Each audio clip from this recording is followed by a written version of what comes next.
pense qu'on peut commencer ou on peut attendre encore peut-être une petite minute tant que les gens se connectent.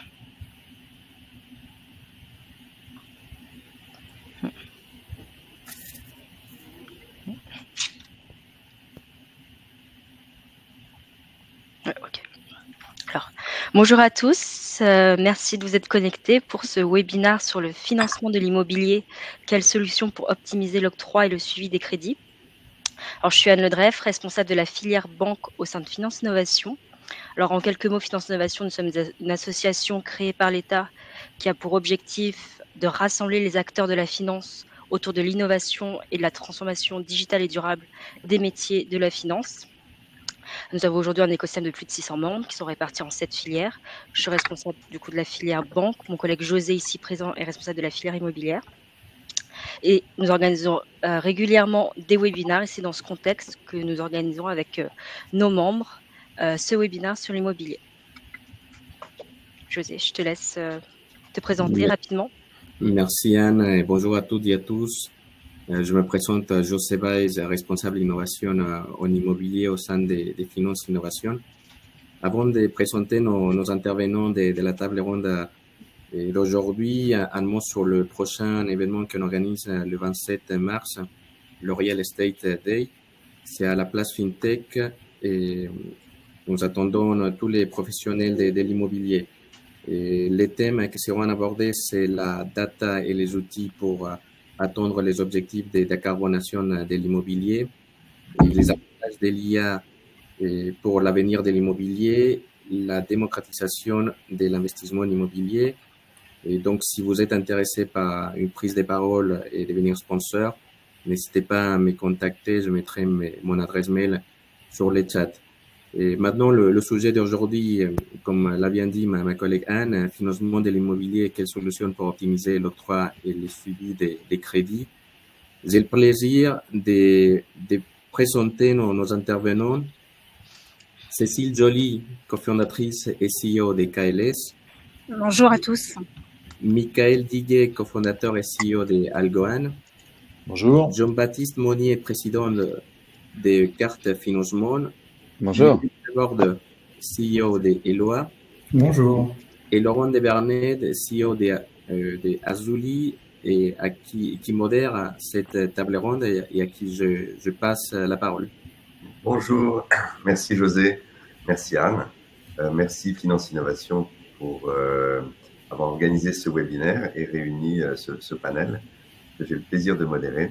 Donc, je vais brièvement passer la parole à chacun des intervenants pour qu'ils se présentent.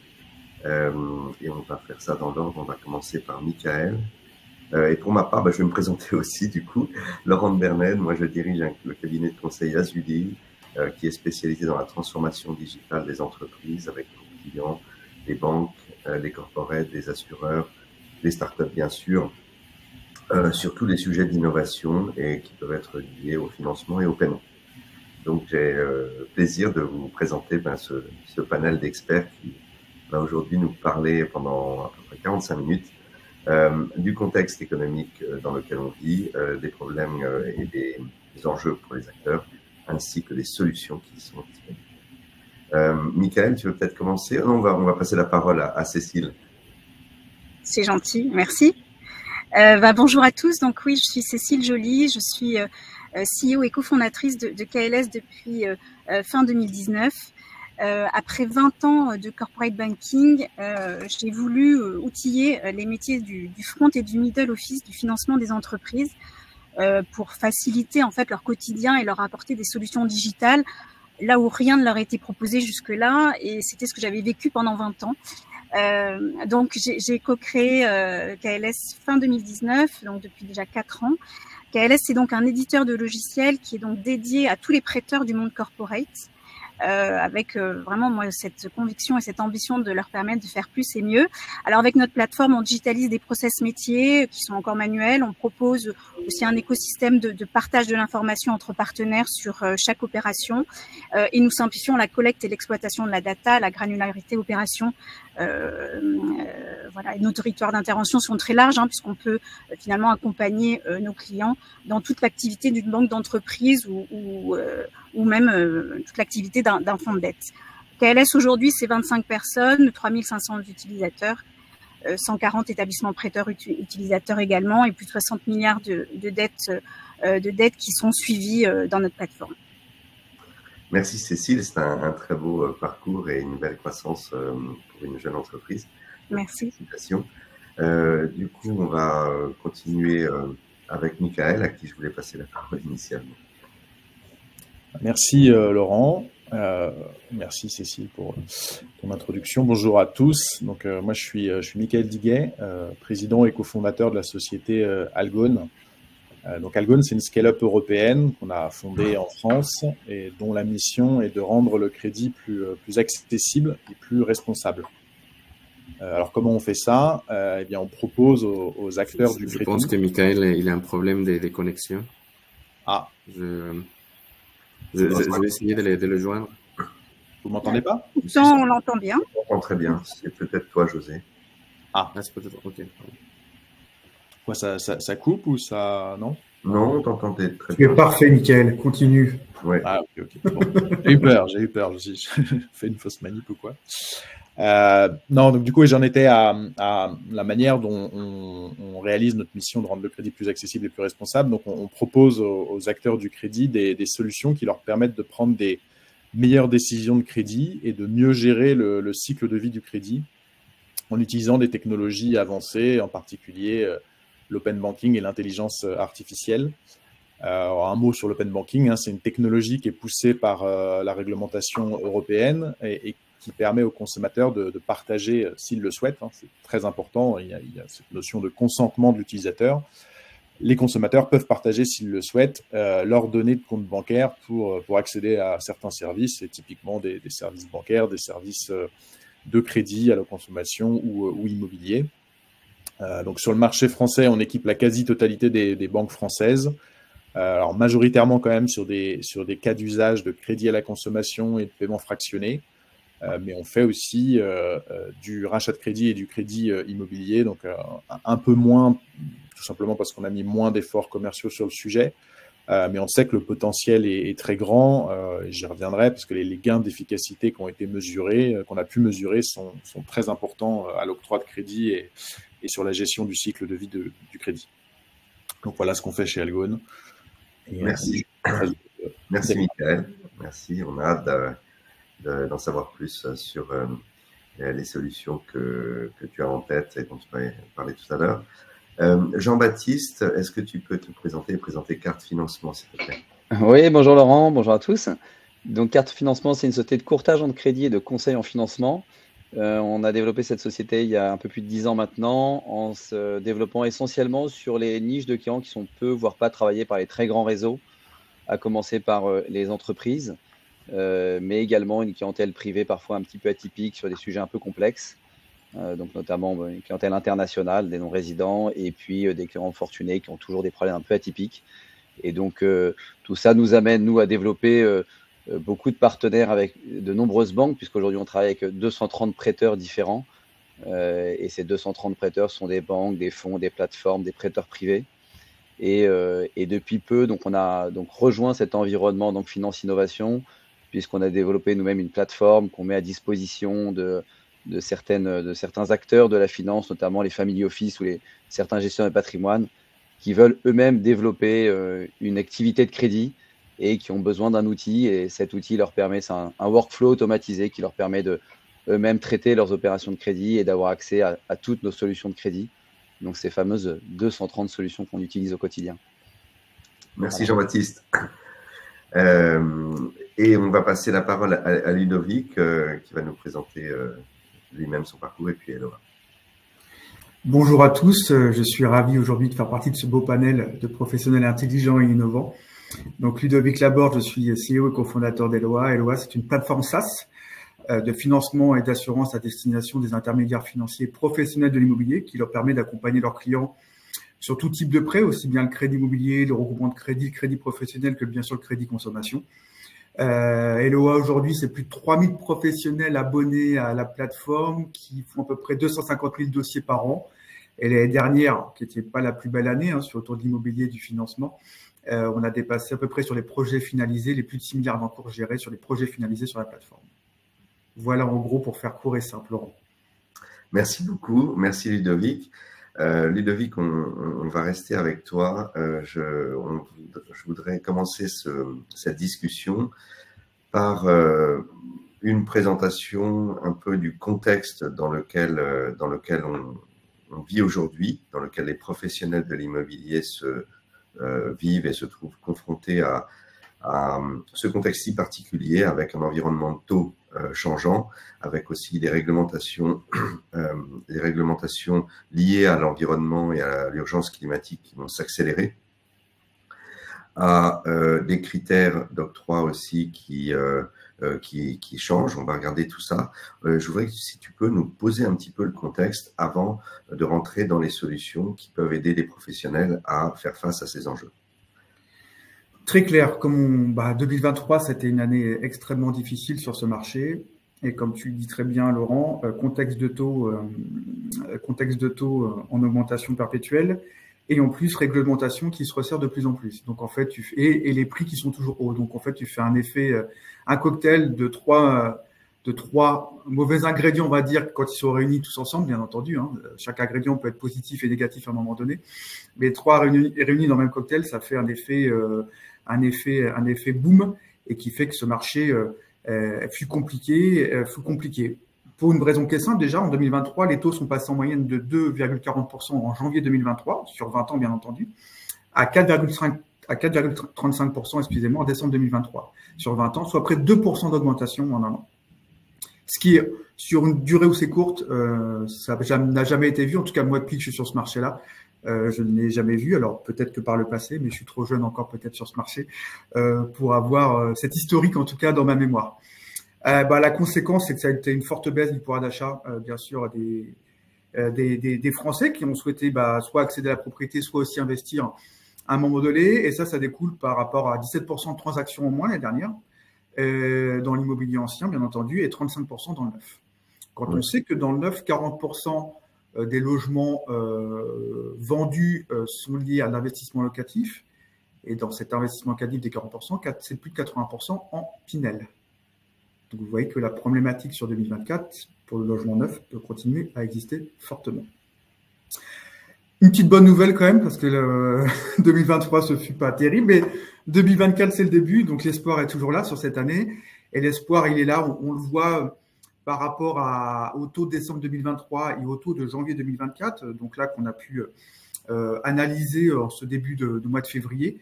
Donc, on est quand même sur des taux et sur des tendances qui sont baissières. Donc, on est plutôt à moins 0,30 sur 10 ans. Donc, vous voyez que déjà, ça fait un effet qui est quand même super intéressant.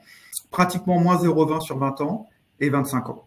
Donc, avec une moyenne, on va dire, sur janvier, qui est aux alentours de 3,50 sur 10 ans, à 3,90 sur 15 ans, 4,05 sur 20 ans et 4,15 sur 25 ans.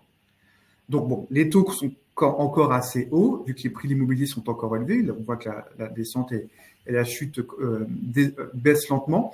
Mais en tout cas, il y a quand même une diminution en ce début d'année. Donc, l'idée, et la BCE l'a indiqué en plus, on sait que l'idée, c'est qu'il y aura une baisse des taux entre moins 0,20 et moins 0,40 à partir de janvier. Mais c'est déjà assez significatif en ce mois de janvier 2024. Donc, on espère que, voilà, il va y avoir une baisse continuelle, on va dire, de ces taux courant de l'année pour arriver à un équilibre juste entre le prix de l'immobilier, des taux, et l'idée, c'est de pouvoir réouvrir l'accession à la propriété à l'ensemble des ménages français. Okay. D'autres petits plus, on va dire l'augmentation a été dure, mais la réglementation c'est aussi un peu ouvert, et par rapport aussi au PTZ 2024. Donc, qui est intéressant, mais surtout intéressant par rapport à l'offre bancaire.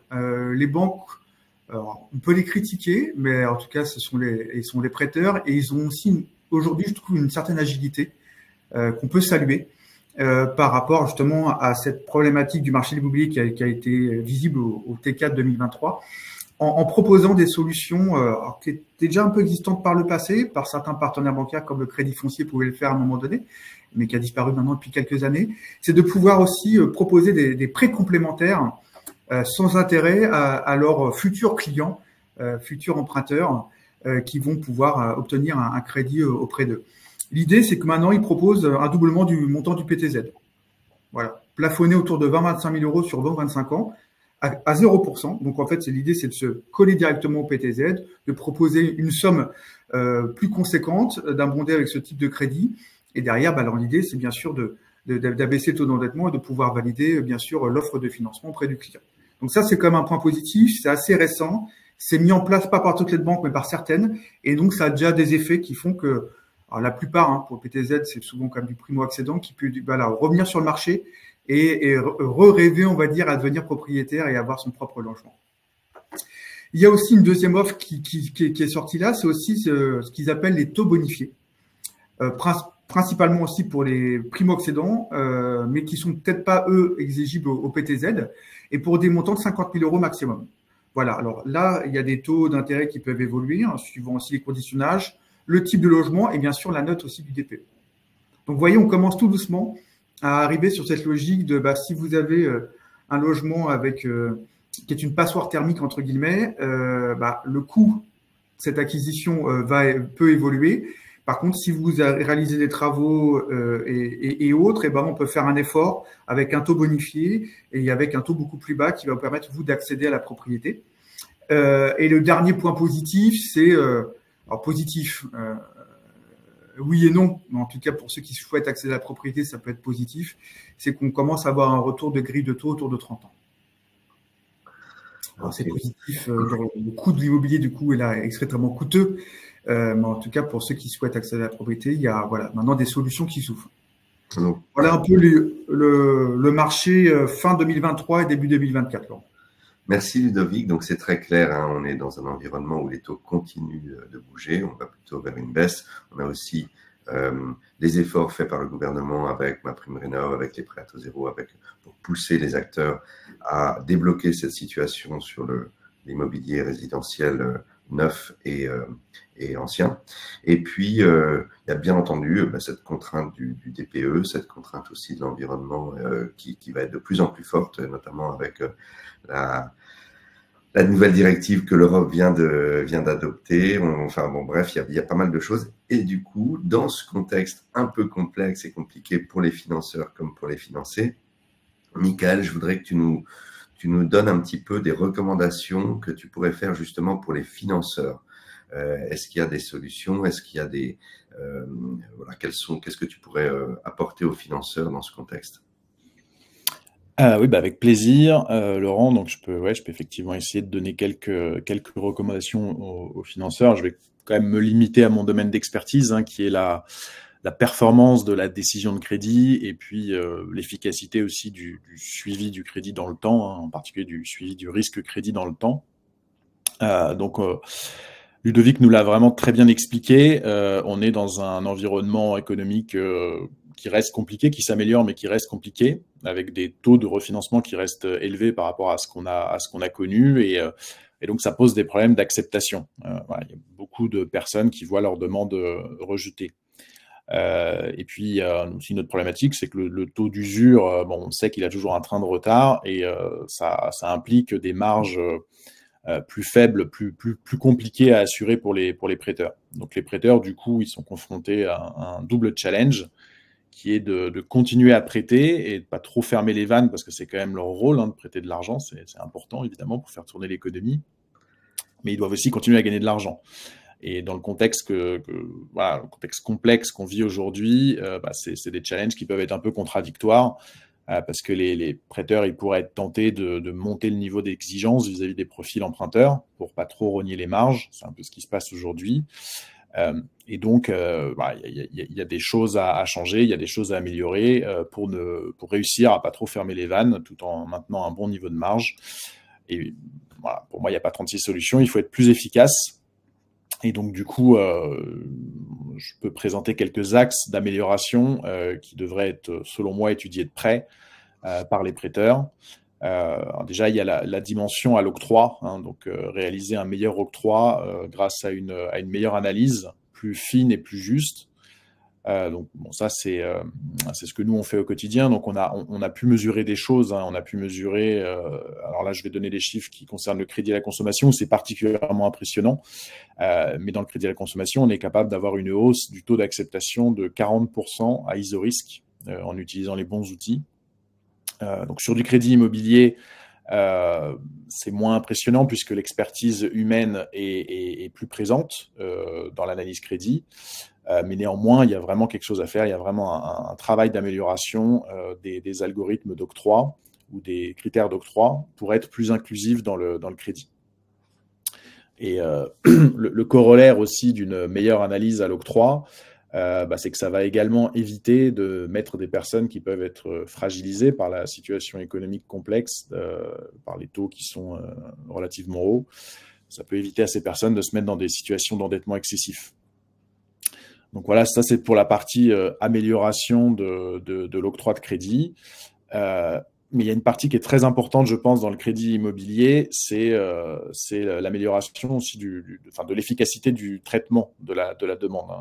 L'idée de réduire les coûts de traitement pour le prêteur et puis aussi assurer à l'emprunteur un processus plus fluide et plus rapide. Donc je pense qu'il y a vraiment un axe d'amélioration pour les prêteurs. Je trouve que la technologie est vraiment très sous-utilisée.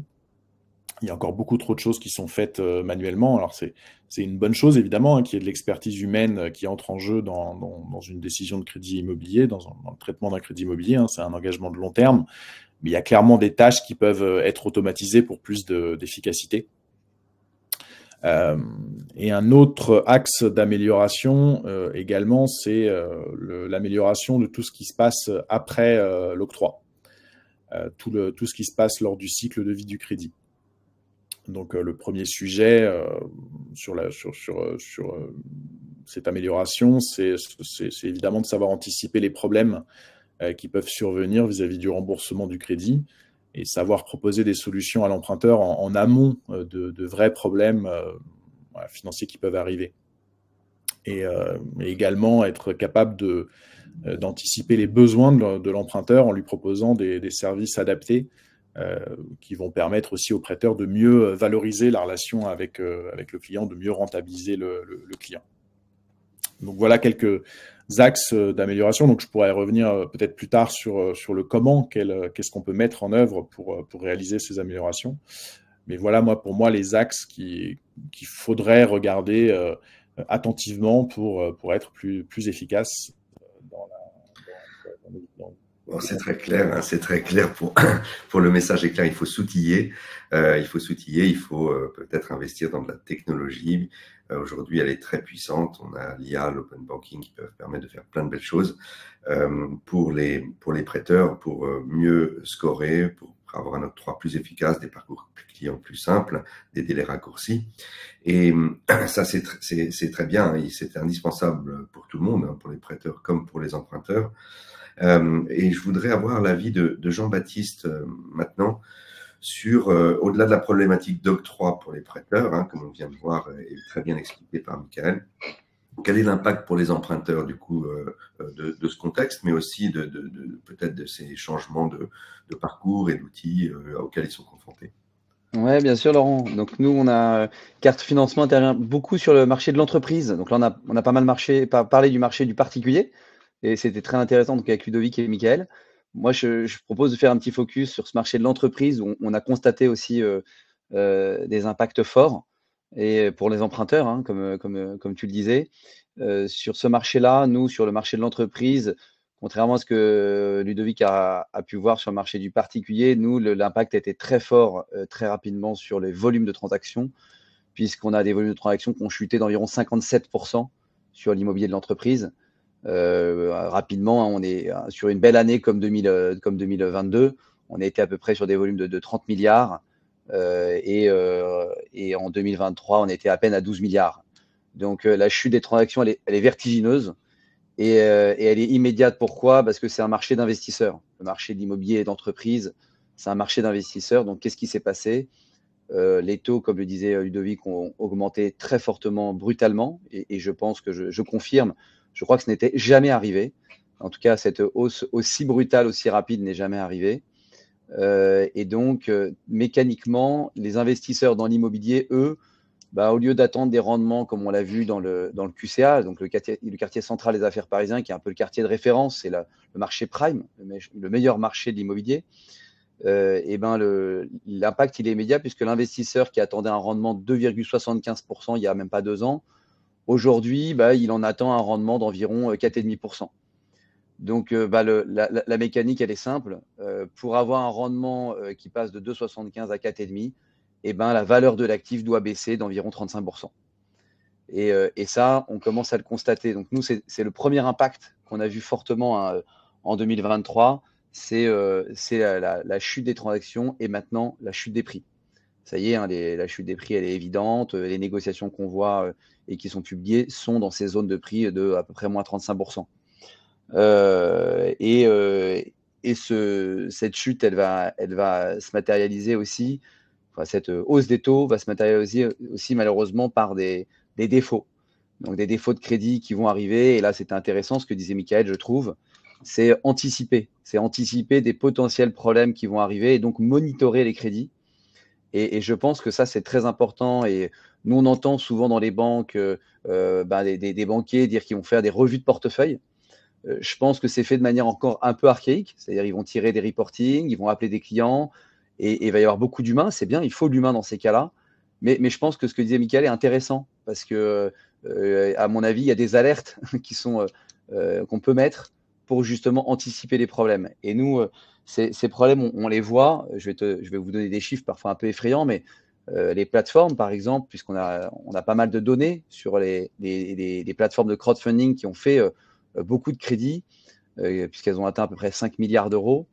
Il y a environ 500 millions d'euros de crédits en retard aujourd'hui sur ces plateformes. Donc 500 millions d'euros de retard. Ça, c'était des données qu'on avait à fin septembre. Sur ces retards, il y aura forcément des retards qui vont se matérialiser par du défaut. Il y a des solutions qu'ils essayent de trouver, en tout cas, que les emprunteurs essayent de trouver. Il y en a 3. C'est soit on va recapitaliser la transaction, c'est-à-dire on a emprunté une certaine somme pour acheter un actif immobilier et on devait le revendre, parce qu'on est dans le cas souvent d'investisseurs qui vont faire des opérations, ce qu'on appelle value add. Donc on achète un bien immobilier, on va le restructurer, on va rajouter du mètre carré, et puis après on va le revendre. Mais là, il se trouve qu'on n'arrive pas à le revendre parce que le marché est très compliqué. Donc on va essayer de rallonger la dette, on va essayer de trouver un locataire, d'avoir un loyer, et au lieu d'avoir une dette court terme qui a une échéance cette année, on va essayer de reprendre une dette long terme sur 15 ans. Ça ne marche pas toujours, puisque malheureusement, la rentabilité, le rendement de l'actif n'est pas forcément suffisant pour aller payer cette dette long terme. Donc on se retrouve dans une impasse, et là, finalement, la solution, c'est de recapitaliser, mais encore faut-il trouver de nouveaux actionnaires qui sont prêts à croire à un scénario qui est possible. Hein. Il y a un scénario qui est possible, qui est de se dire que dans 2 ans, les taux ont rebaissé un peu, donc les rendements attendus sur ces actifs auront baissé, donc les prix auront réaugmenté un tout petit peu. Donc on peut croire que ce moins 35, finalement, d'ici 2-3 ans, si je tiens ma position, va finir à moins 15, pourquoi pas. Maintenant, il faut trouver des associés qui croient en ça, de nouveaux actionnaires qui vont rentrer dans une opération difficile. Il faut aller renégocier avec sa banque, sinon. Et ça, c'est pas toujours évident hein, d'aller renégocier avec son banquier. Les rumeurs qu'on entend, les bruits qu'on entend, c'est que les banques vont se mobiliser sur certaines opérations à enjeu. Elles vont pas sauver des opérateurs, mais des opérations. Donc, on va aller piocher opération par opération pour voir quelles opérations on peut sortir par le haut. Et puis, dans certains cas, on va essayer de trouver un nouveau prêteur, parfois obligataire, par exemple. Peut-être on en reparlera tout à l'heure, mais il y a un marché de la dette privée qui se développe beaucoup. Et plutôt que de recapitaliser, ça peut être parfois des opérateurs qui vont intervenir en dette obligataire avec des négociations sur les coupons et avec des prêts qui sont remboursables in fine. Pareil, là, ça sera un pari, puisque quand on va rentrer sur une opération qui est parfois en difficulté, est-ce qu'on a envie d'aller se substituer à la banque sur une dette qui arrive bientôt à échéance ou qui est échue? Donc, on a pour nous, en 2023, on a connu un fort arrêt des transactions. Et en 2024, il y aura quelque chose d'intéressant, c'est qu'il va falloir gérer potentiellement quelques défauts, des retards. Et donc là, sûrement, en effet, un peu de techno à mettre pour anticiper ces retards et ces problèmes.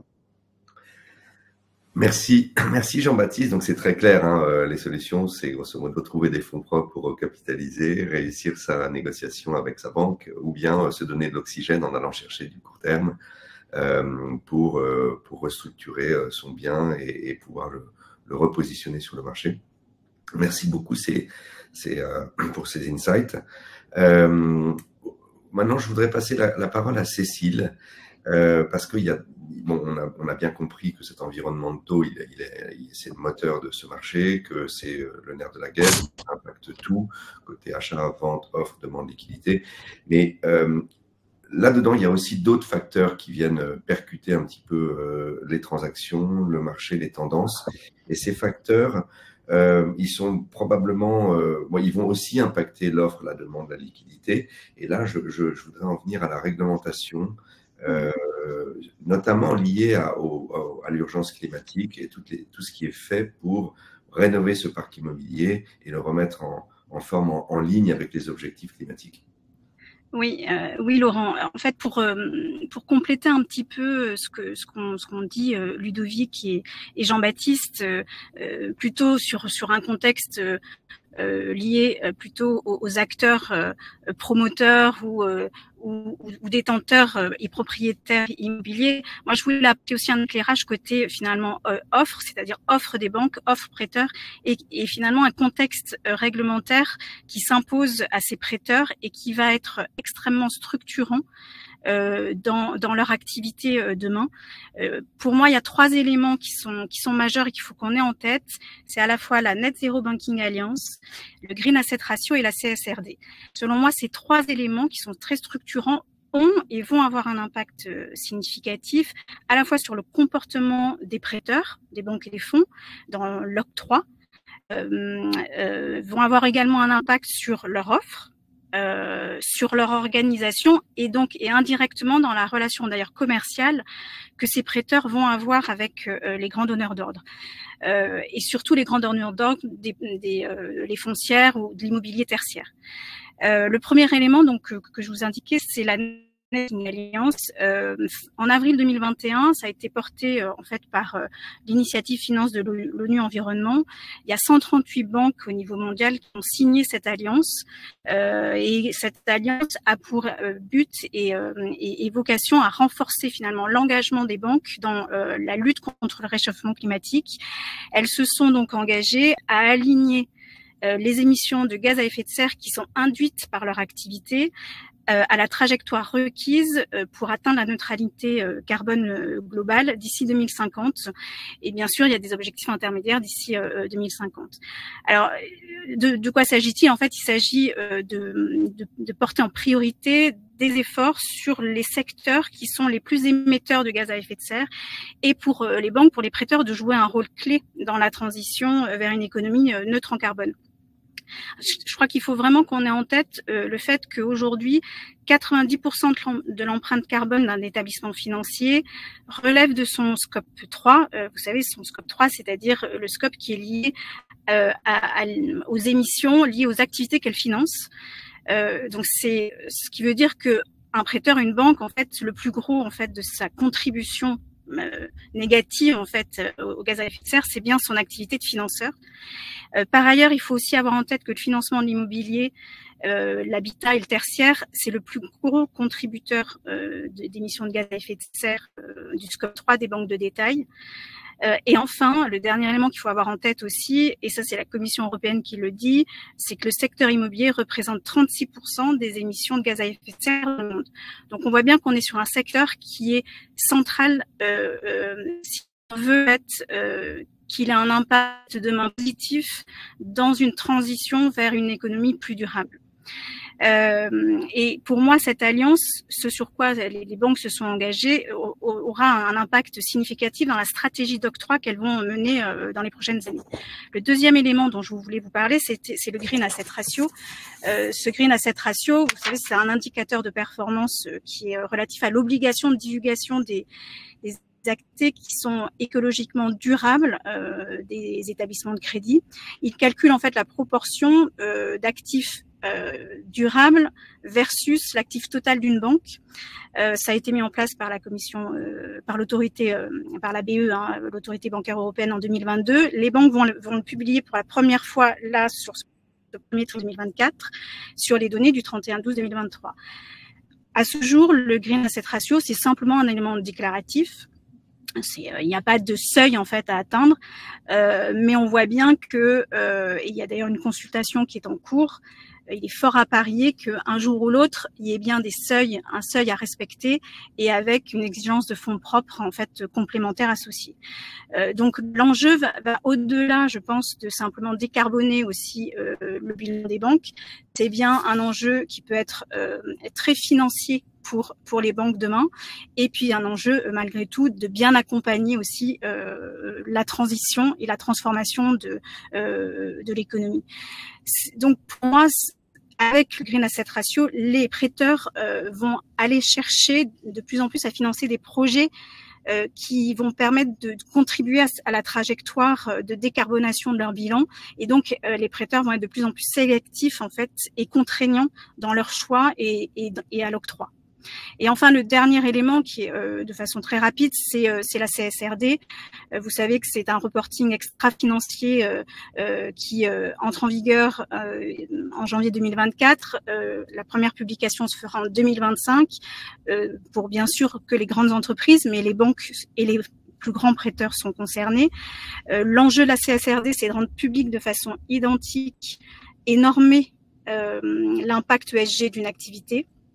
Et donc les banques vont devoir alimenter ce reporting avec de nombreuses données qui doivent provenir des activités qu'elles financent, et ça va avoir un impact très significatif aussi dans leur organisation, dans le suivi des opérations qu'elles vont financer.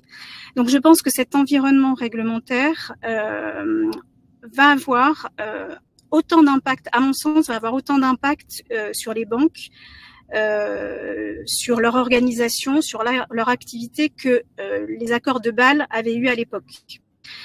Donc je pense qu'il va falloir préparer cette modification, il va falloir anticiper l'impact que cela va avoir sur le financement de manière générale, mais sur le financement de l'immobilier, parce que comme je vous le disais, c'est le plus gros contributeur en fait aux émissions de gaz à effet de serre, et donc il va falloir anticiper et se préparer en fait pour faire face à ces contraintes en tant que prêteur. Merci Cécile pour cet exposé très clair des tendances qui vont impacter l'avenir du secteur et l'impacter fortement, peut-être un peu moins violemment que cette hausse des taux récente ou que l'inflation aussi, qui a pu impacter le pouvoir d'achat en même temps que la hausse des taux des emprunteurs. Mais en fait, donc on a bien entendu ces trois éléments clés, net zéro, Green Asset Ratio et CSRD. Ça veut dire tout ça qu'il va falloir faire remonter de la data, il va falloir faire du suivi, du monitoring. Donc ça, c'est aussi des nouvelles technologies, des nouveaux outils à mettre en place. On en reparlera. Mais avant ça, je voudrais, Jean-Baptiste, si tu peux aussi nous éclairer sur peut-être d'autres éléments qui vont impacter les critères d'octroi justement pour les prêteurs. Je parle là du label HQE ou de BREEAM. Si tu peux nous éclairer un peu là-dessus, parce que ça aussi, ça va affecter l'accès au crédit pour les emprunteurs. Oui, bien sûr. Moi, c'est très intéressant parce que je connais moins bien le sujet que Cécile, et donc je comprends certaines choses que je vois sur le terrain en entendant Cécile parler, puisque en effet, nous maintenant, certains prêteurs, allez, la majorité des prêteurs aujourd'hui sur des projets en tout cas d'immobilier d'entreprise, notamment de bureaux, la majorité de nos prêteurs nous demandent qu'il y ait des labels. C'est-à-dire s'il n'y a pas de label, il n'y aura pas de financement. Et ça vraiment, c'est très fort depuis l'année dernière. Depuis l'année dernière, on a cette remarque qui arrive de plus en plus. Et les deux labels qu'on voit ressortir, tu en as parlé Laurent, c'est le label HQE et le label BREEAM. Donc le label BREEAM, je crois, j'ai regardé un petit peu, c'est le plus vieux label, a priori, c'est un label britannique. C'est le Trust BRE, BRE qui est derrière, British Research Establishment, et qui est derrière ce label. Ce label, il a plusieurs niveaux. Ils ont créé 6 niveaux de complétude en quelque sorte de performance énergétique. Et ils ont et donc on va du good, very good, excellent, outstanding. Et donc, plus tu vas faire l'effort en tant qu'investisseur d'avoir un bâtiment à faible consommation énergétique et avoir un immeuble qui respecte des standards très élevés en termes de consommation, et ben plus tu vas avoir une bonne note BREEAM. Et donc, le banquier va être plus à même de regarder ton dossier et de te prêter. Là, on ne parle même pas de te bonifier, on parle de prêter. C'est-à-dire que si je n'ai pas ce label, je ne te prête pas. Donc, c'est très fort. Et puis ensuite, on a le label HQ, qui est un label français, qui est un label un petit peu plus exigeant, a priori, en tout cas suivant nos clients. Il est plus exigeant. Il est un petit peu plus compliqué administrativement. Alors, j'étais pas très étonné parce que c'est un label français. Donc, peut-être que les Britanniques sont un peu plus pragmatiques que nous. Pas trop de machines. Non, pas trop. Mais il reste, a priori, bien meilleur. Donc, moi, quand même, donc, pas de French Matching, en effet, tu as raison, Laurent, et c'est pas mon genre. Et donc, il paraît que c'est un label beaucoup plus exigeant et qui est un peu différent, qui lui a répertorié 14 critères. Et il faut remplir 7 des 14 critères pour avoir ce label. Et pareil, ce label HQE, c'est un label assez ancien, je crois qu'il a des années 90 également. Donc, nous, en tout cas, c'est les deux labels, ce label britannique et ce label français, qu'on voit sur le marché et qui, aujourd'hui, fortement regardés par les banques. Alors, on pense qu'aujourd'hui, les banques font surtout de la collecte de données, comme tu le disais. Il y a un vrai sujet de data. Je pense, et on l'a entendu, qu'aujourd'hui, elles sont un peu embêtées, en tout cas l'Europe est un peu embêtée sur ce sujet parce qu'il va falloir harmoniser toutes nos règles. Et tu imagines quelle difficulté ça va être d'harmoniser un DPE italien, espagnol ou français. Je ne les connais pas, mais j'imagine forcément qu'on a fait des choses différentes. Donc, il y a un vrai travail d'harmonisation qui va se faire après la récolte de ces données, je pense. En tout cas, c'est un peu l'idée. Nous, on le constate sur le terrain. Qu'est-ce qu'on voit aussi sur le terrain? On entend parler un tout petit peu de taux bonifié, mais vraiment à la marge pour l'instant. Notamment, on a entendu parler du prêt vert, du prêt BPI, du prêt vert BPI. Ce prêt BPI vert, il n'est pas vraiment axé sur l'immobilier pour l'instant. Il est plutôt axé sur des sujets de financement de trésorerie, d'immatériel, pour des sociétés qui lanceraient des projets qui auraient vocation à avoir un impact sur l'environnement. Donc, c'est par exemple, si dans ta société, tu veux diminuer la consommation de ta société au quotidien ou avoir en tout cas un impact fort sur ta production, si tu veux faire en sorte que ta production soit moins consommatrice d'énergie, la BPE peut t'aider à financer ce projet-là. Mais il n'y a pas de bonification sur des prêts immobiliers. Récemment, on a financé un siège social d'une belle PME à Paris, un gros siège social, c'est une opération de plusieurs dizaines de millions d'euros. Et la BNP a financé une partie de ce projet et a octroyé un prêt vert. Mais ce prêt vert n'avait il n'y avait aucune contrepartie financière. Donc, c'était plus, si tu veux, je pense, de leur côté, un moyen de me dire ce projet a respecté des normes environnementales assez fortes. Donc, ils l'ont enregistré en tant que prêt vert. Et puis, on peut communiquer un petit peu en disant on a financé, on a accompagné un projet, on va dire, durable.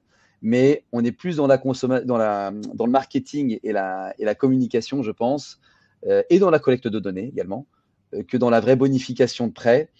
Les autres choses un peu fortes qu'on a vues ces temps-ci, c'est dans le groupe CIC Crédit Mutuel.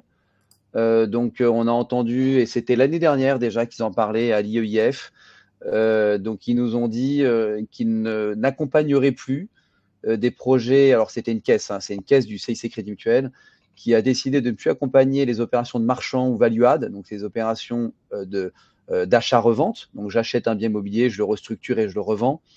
Ils ont décidé de ne plus accompagner les opérations qui n'auraient pas des travaux avec une réelle volonté de transformation avec un impact de consommation énergétique ou un impact sur l'environnement. Et donc ça, c'est assez fort, c'est-à-dire on ne financera pas un marchand de biens qui va juste acheter un bien bon marché pour le revendre ou une passoire thermique. Ça, c'était une décision assez forte, j'ai trouvé. Et on a vu également, nous, au Crédit Agricole, ce qui s'appelle un financement durable. Et là, ils sont dans une logique davantage de KPI qui vont suivre sur la durée du financement. Donc là, peut-être en effet des sujets intéressants aussi avec toi, Cécile, je pense, dans le suivi des dettes, puisque peut-être que dans ce suivi, il faudra suivre aussi certains KPI environnementaux et suivant le respect ou non de ces KPI, le taux va varier. Donc, il va être bonifié ou potentiellement augmenté. Donc, c'est des choses qu'on commence à voir tout doucement.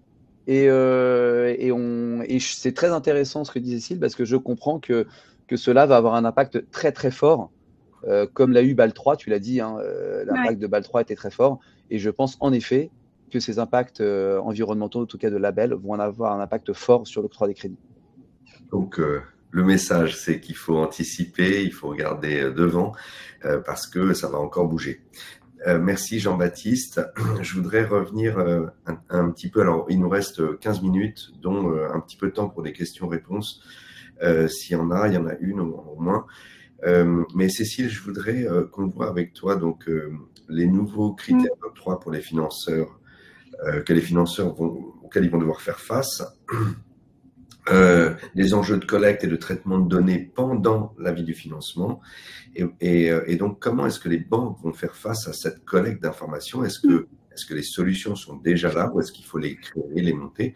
Je sais que toi, tu es très impliqué là-dedans, mais voilà. Et puis, parce que ça va être une collecte à grande échelle, il faut que ce soit massif. Oui, il faut que ce soit massif. Alors, selon moi, il y a plusieurs enjeux, parce qu'il y a en effet un enjeu de collecte de la donnée, mais il y a un enjeu d'actualisation. Donc, dans le temps, et vous le savez mieux que moi, les financements immobiliers ne sont pas des financements courts. Donc, en fait, le temps va être très long.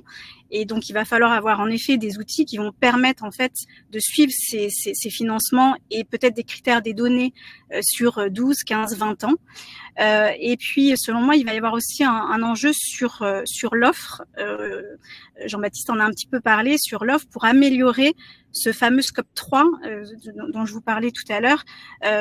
Et donc, il va falloir que les banques fassent face finalement assez vite à ces trois enjeux. Donc, le premier, la collecte de données aujourd'hui, c'est-à-dire le stock, pour évaluer finalement, faire un peu un bilan du stock des crédits et de l'impact en fait de ces crédits dans le bilan green d'une banque. Et donc ça, c'est un enjeu qui est colossal, parce que bien évidemment, avec les emprunteurs, il n'y a aucune exigence contractuelle pour obtenir de leur part un document sur un DPE ou un label aujourd'hui. Donc il va y avoir aussi un enjeu de relations commerciales pour aller capter cette information auprès des emprunteurs. Alors, il peut y avoir plusieurs solutions. Il y a certaines banques qui vont peut-être choisir des systèmes statistiques ou des systèmes, ce qu'on appelle la spend-based, c'est-à-dire se baser sur les dépenses énergétiques de l'actif financé. Mais ça aussi, il va quand même falloir aller chercher l'information auprès de l'emprunteur.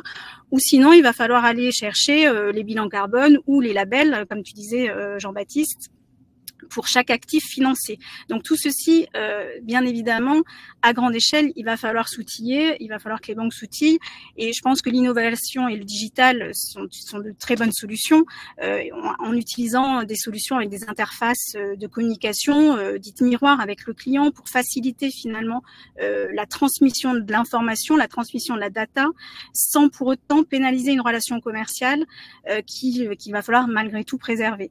Il va y avoir bien sûr des solutions d'IA et peut-être d'automatisation de lecture de ces documents, avec notamment des systèmes d'OCR par exemple, de lecture pour alimenter directement et automatiquement certains champs. Donc voilà, le premier défi, ça va être la collecte pour le stock d'aujourd'hui. Et le deuxième défi, ça va être celui de la centralisation, bien sûr, mais dans le temps, et l'actualisation de ces données. Et ça va être encore plus compliqué. Parce que, comme je vous le disais, ça va être 20 ans. Mais je pense qu'il peut y avoir des solutions assez simples d'actualisation grâce, encore une fois, à des plateformes digitales qui peuvent mettre en place des reminders automatiques aussi, pour faire penser en fait à la fois à l'emprunteur et au prêteur qu'il y a cette actualisation nécessaire en fait à mener pour capter cette donnée de façon récurrente et tout au long de la vie du financement. là-dessus, il va falloir vraiment réussir à conjuguer la nécessité d'industrialiser, c'est ce que tu disais, Laurent, parce que c'est de la masse, pour faire face donc au volume, mais aussi l'exigence de la relation client qui est parfois spécifique, surtout sur les grands donneurs d'ordre. Donc, il va vraiment falloir trouver des solutions digitales les plus simples possibles pour à la fois réaliser cette centralisation de l'information, mais ça c'est possible avec le digital et des plateformes qui aujourd'hui existent. Chez KLS, c'est ce qu'on fait. Ça va être, c'est aussi tout à fait possible de résoudre ces problématiques grâce à de l'intelligence en fait digitale avec des gestionnaires de tâches, des gestionnaires d'événements, ces reminders qui seront absolument indispensables, surtout quand il y a du turnover dans les équipes. Et surtout donner des outils aux banques pour faire de l'extraction de données et pour pouvoir utiliser cette donnée, mais de façon très flexible, parce que comme vous l'avez dit, la réglementation va beaucoup évoluer. C'est pas fini. Jean-Baptiste, c'est ce que tu disais, comment uniformiser un DPE italien, un DPE français. Aujourd'hui, on ne sait pas comment ça va être. Donc, il va falloir en fait des outils qui permettent de l'extraction de données, permettent du reporting, mais sans avoir tout figé, parce que le cadre en fait va énormément évoluer dans les prochaines années. Peut-être juste dernier élément, et puis je m'arrête là parce qu'il reste plus beaucoup de temps. Si le troisième défi, c'est sur l'offre. Jean-Baptiste en a un peu parlé, mais je pense que c'est majeur. Les banques vont devoir en fait, en effet, faire évoluer leur offre. Les prêteurs vont choisir des projets les moins consommateurs. D'abord, à l'octroi, ils vont choisir les projets les moins consommateurs de gaz à effet de serre. Ça, c'est certain. Donc, les critères de décision vont intégrer une note extra-financière. Donc, c'est là où des outils comme celui de Michael vont être importants. Ce scoring extra-financier sera très important.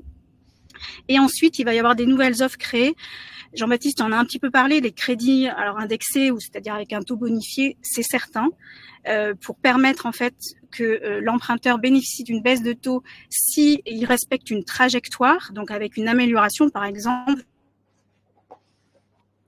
Il va y avoir également, je crois que c'est Ludovic qui en a parlé, des offres de crédit d'acquisition couplés avec des travaux de financement de rénovation et qui peuvent permettre en fait à l'emprunteur de bénéficier d'un taux si les travaux sont bien réalisés.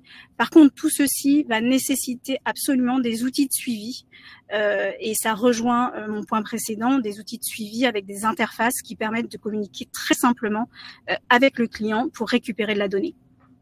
Merci Cécile, très très intéressant, même passionnant. Donc on voit bien que la data, elle est au cœur de toutes les solutions qui vont nous permettre au secteur de l'immobilier non seulement de rebondir, mais aussi d'aller de l'avant et de faire face à ces changements à venir de leur environnement.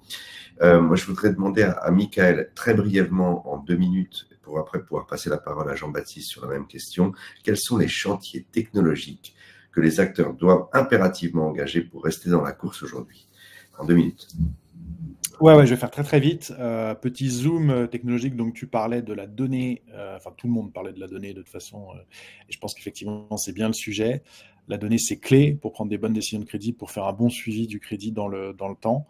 Il y a une technologie qui est formidable pour ce qui est de l'accès à la donnée, c'est l'open banking. Ça permet d'avoir un accès instantané à une donnée qui est infalsifiable, puisqu'elle vient directement de la banque, qui est à jour, puisqu'on a la donnée à jour du moment où on fait la demande. Donc, c'est une nouvelle donnée qui change complètement le game et qui est encore aujourd'hui sous-exploitée. Et puis, le deuxième élément technologique, c'est l'intelligence artificielle qui permet de traiter cette donnée et d'en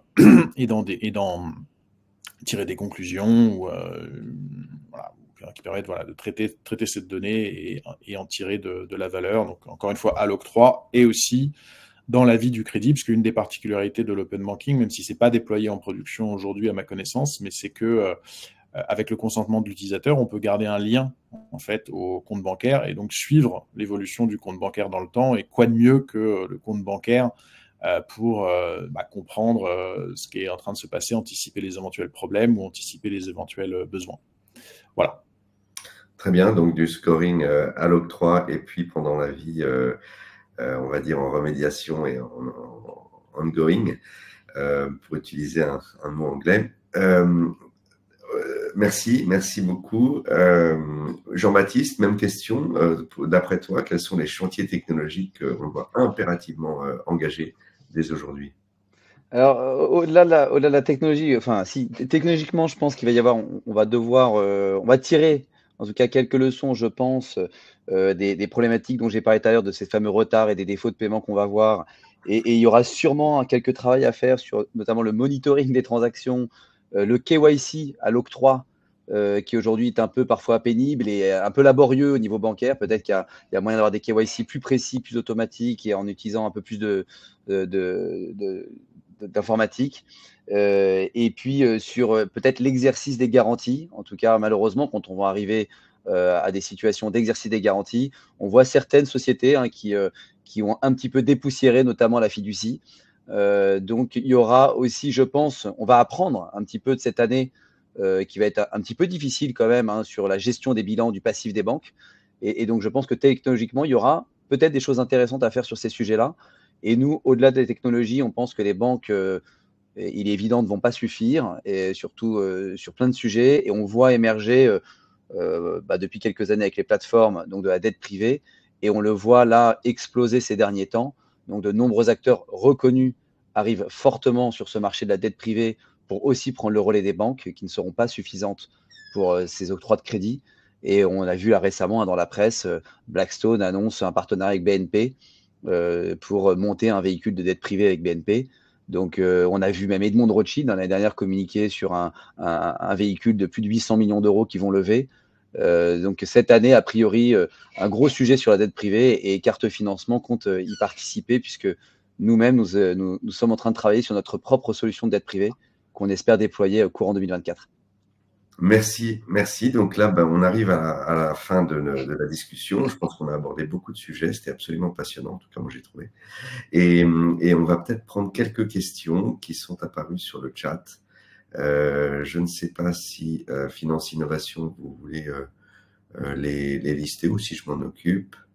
On va prendre la première question d'Alain David. Au niveau des retards de paiement sur les plateformes de crowdfunding, sur les plateformes de crowdfunding, ne sont-elles pas liées à la prise des risques supérieurs, donc à plutôt une ouverture des vannes sur l'octroi, plutôt qu'au marché? Si je lis bien la question, prise de risque supérieure à la moyenne du marché au moment de l'octroi. Voilà, donc est-ce que qui veut prendre cette question? Peut-être Michael ou Ludovic ou... Je ne sais pas, Michael, non,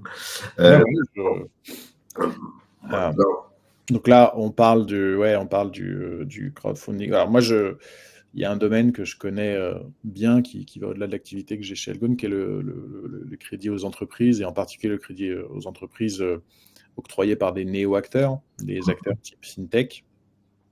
Et dans ce cas-là, non, c'est des acteurs qui sont très sérieux sur les critères d'octroi, et le risque, en tout cas pour ceux que je connais bien, le risque n'est pas plus élevé que dans le cadre du risque bancaire. Après, c'est vrai que si on parle vraiment des plateformes de financement de crédit immobilier, là, je connais moins, je les connais beaucoup moins, quoi. Ouais, sur ce marché-là, en effet, peut-être qu'il y a eu un peu de ça, mais je n'ai pas les deux, enfin, je peux pas comparer. Ce que je pense quand même, ça a été un beau succès, ça a très bien fonctionné, et ils ont été victimes, comme beaucoup d'autres acteurs de l'immobilier, notamment les SCPI, dont on a beaucoup parlé. Et ben, ils ont été victimes d'une hausse très, très, très soudaine des taux que personne n'avait anticipé. Je connais très peu d'acteurs, voire aucun, qui avait anticipé cette hausse aussi violente. Les SCPI ont été fortement touchés puisqu'on l'a vu, les actifs ont baissé, les prix des parts ont fortement baissé, et donc forcément ces acteurs ont financé des opérations court terme, puisque majoritairement les plateformes de crowdfunding financent des opérations d'achat-revente ou de promotion immobilière, et donc ces opérations, elles sont souvent sur 20 mois. Alors, des moyens, c'est 20 mois. Donc, tu imagines bien que si on a fait un crédit, malheureusement, en 2022-2023 et en courant 2022, et que l'opération arrivait à échéance en 2023-2024, on se retrouve dans un marché, comme je disais tout à l'heure, dans le tertiaire, où les prix ont baissé de 30-35%. Donc, forcément, des défauts. Ou alors un marché où il y a une forte chute des transactions. donc notamment moins 57% de transactions sur le marché de l'immobilier entreprise. Donc, je pense que ces retards aussi s'expliquent forcément hein, par ce contexte très particulier qui était difficile à anticiper. Mais bien entendu, il y a sûrement voilà, un peu de KYC peut-être à revoir et on va apprendre, c'est intéressant. Je pense qu'ils vont apprendre de ces problèmes et on va améliorer les outils. Merci Jean-Baptiste. Il est 11h, alors je ne sais pas si on peut rester un petit peu plus pour prendre d'autres questions, mais je ne pense pas, on ne va pas vous mobiliser plus longtemps. Il reste quelques questions et on pourra les adresser, on passera par peut-être Finance Innovation, on pourra relayer les questions. Merci à tous pour vos contributions et puis votre éclairage sur le marché actuel, le marché à venir et les décisions qui doivent être prises. Merci beaucoup. Eh ben, merci beaucoup. Merci à tous. Merci à tous. Merci à nos intervenants et merci au public qui a été connecté aujourd'hui. Merci. Au revoir. Merci et bonne journée à tout le monde. Bonne journée. Au revoir. Au revoir.